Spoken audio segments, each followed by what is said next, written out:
Chat GPT ধোকা দিয়ে দিল। হাই, চ্যাট জিপিটি ইউজ করো না। এখনও আমি বলছি চ্যাট জিপিটি ইউজ করা বন্ধ করো। তো হয়েছে কি, একটা বান্দা জঙ্গলের ট্রিপের জন্য যায়, তার সাথে তার দুটো বন্ধু থাকে। আর সে ওখানে গিয়ে দেখা পায় যে কালো কালো কিছু গাছে কালো কালো জাম হয়ে আছে। তো সে চ্যাট জিপিটির ক্যামেরা তোলে এবং চ্যাট জিপিটির ক্যামেরা দিয়ে জিজ্ঞেস করে কি আমি কি ফলটা খাবো, এই ফলটা কি আমার জন্য সেফ? তো চ্যাট জিপিটি একটা ইমোজির সাথে বলে হ্যাঁ তুমি খেয়ে নাও ফলটা, কোনো ব্যাপার না, খেয়ে নাও। তো সেই বান্দাটা যখন সে চ্যাট জিপিটির কথা শুনে ফলটা খেয়ে নেয়, কালো জামের ফল, কিন্তু খাওয়ার আধ ঘন্টা পরে তার পেটে এমন এক রোগ হয়, সে আর থাকতে পারে না, অসহ্য হয়ে যায়, সে তার দম আটকে আসে, মুখ কালো হয়ে যায়, পা সব কালো হয়ে যায়। তো সে ডাক্তারখানা নিয়ে যেতে থাকে। যদি তার 2 মিনিট লেট হতো, ডাক্তারখানা আসতো, তো সে মরে যেত।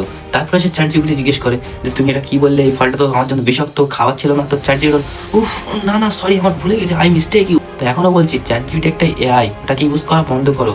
অত ইউজ করো না, যে চ্যাট জিপিটি ভরসায় অত কিছু করো না। চ্যাট জিপিটি একটা এআই, সে মানুষ নয়, একটা টেকনোলজি। Like subscribe.